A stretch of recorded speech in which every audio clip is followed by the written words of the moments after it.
In this video, we're going to talk about how to solve quadratic inequalities. So before we talk about solving them, let's talk about what a quadratic inequality is. So if you recall, a few sections ago, we talked about quadratic equations.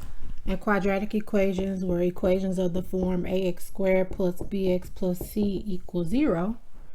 We knew it was a quadratic equation when the highest exponent was 2. All right, so a quadratic inequality is going to be of the same form as a quadratic equation, except this time you will not have an equal sign. You'll have an inequality symbol. So whenever you replace your equal sign, that's a 2, with an inequality symbol such as less than or equal to, then you're now dealing with a quadratic inequality. So it could be this inequality, this inequality, this inequality, or that inequality. So that's the less than or equal to, greater than or equal to, or the strictly less than inequality. And so what we're going to talk about is how do you actually solve these.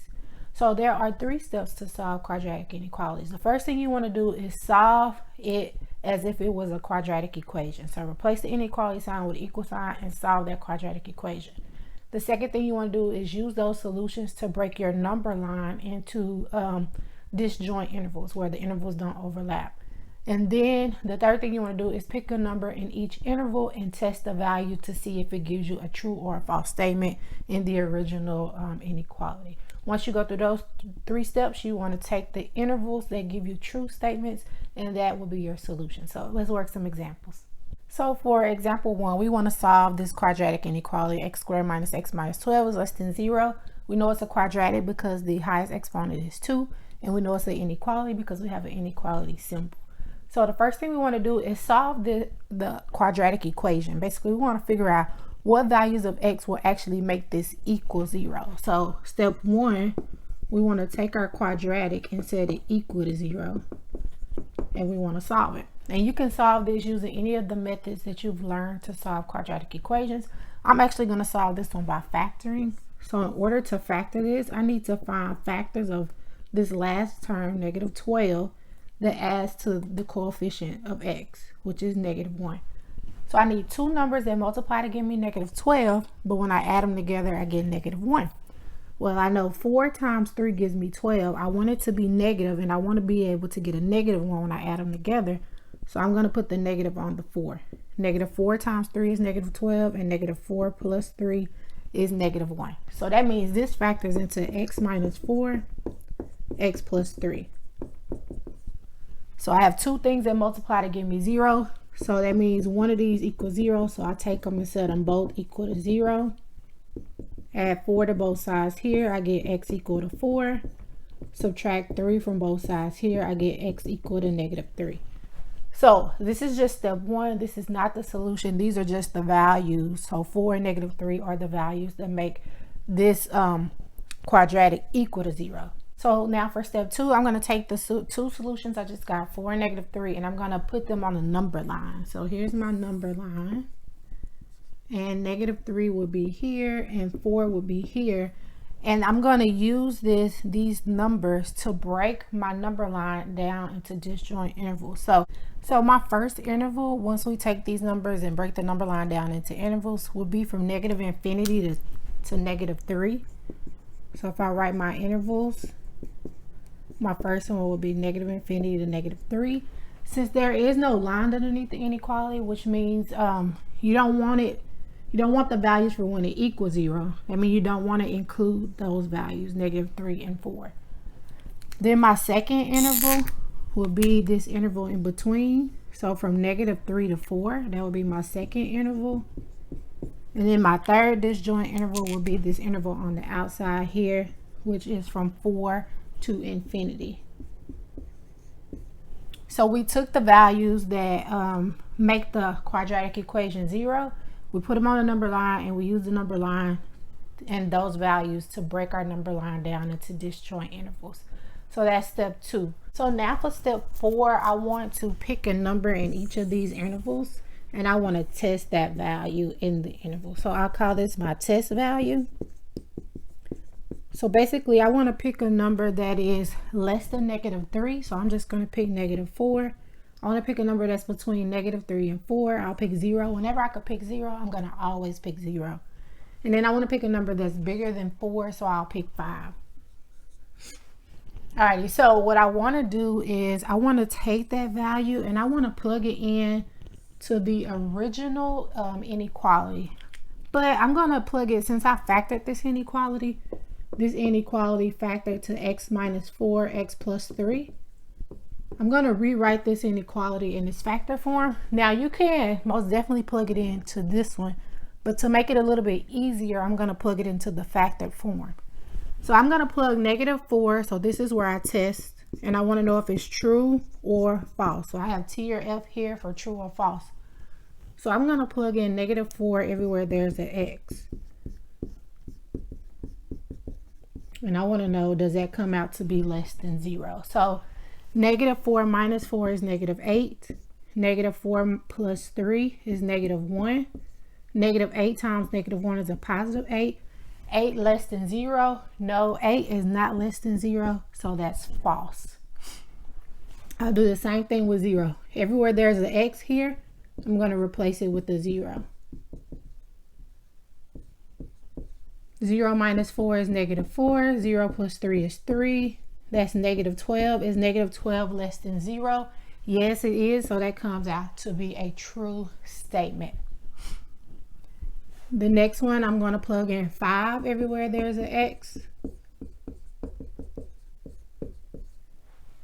5 minus 4 is 1. 5 plus 3 is 8.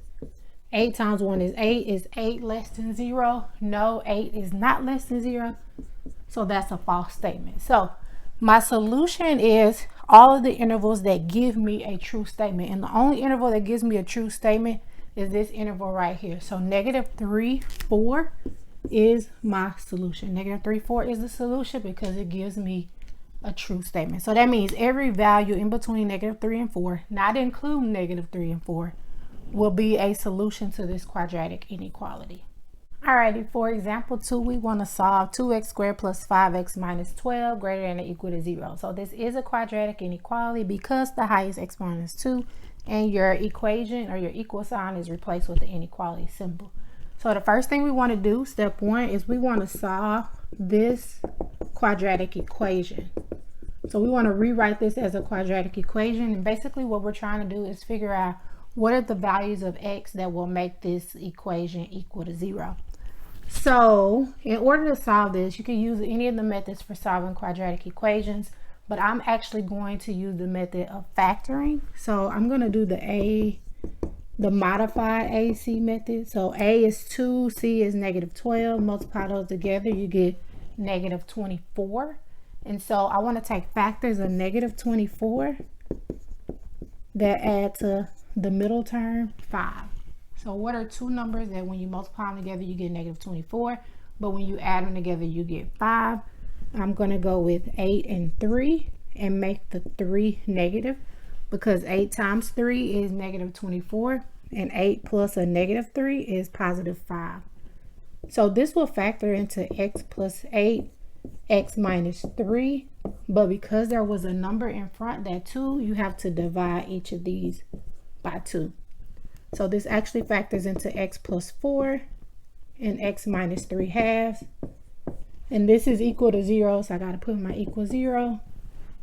Then you take each one of these, you got two things that multiply to give you 0. So by the zero product property, you take each of these and set them equal to 0. And you get x is equal to -4 and x is equal to +3/2. So you subtract 4 from both sides, add 3/2 to both sides. And so these are the values you want to put on your number line in the next step. So in step 1, we got x is equal to -4 and x is equal to 3/2. So in step 2, we want to put those values on our number line. -4 will be here somewhere, 3/2 will be here somewhere. And I don't have to have it exactly, I just want to put them in an appropriate location. So then I want to break this number line down into different intervals. So my first interval will be from -infinity to -4. This time I have a line underneath, which means I want to know also when does this quadratic equal 0. So that means I will include these values this time. So my first interval will be from negative infinity to negative 4, but I will include negative 4. My second interval will be this middle interval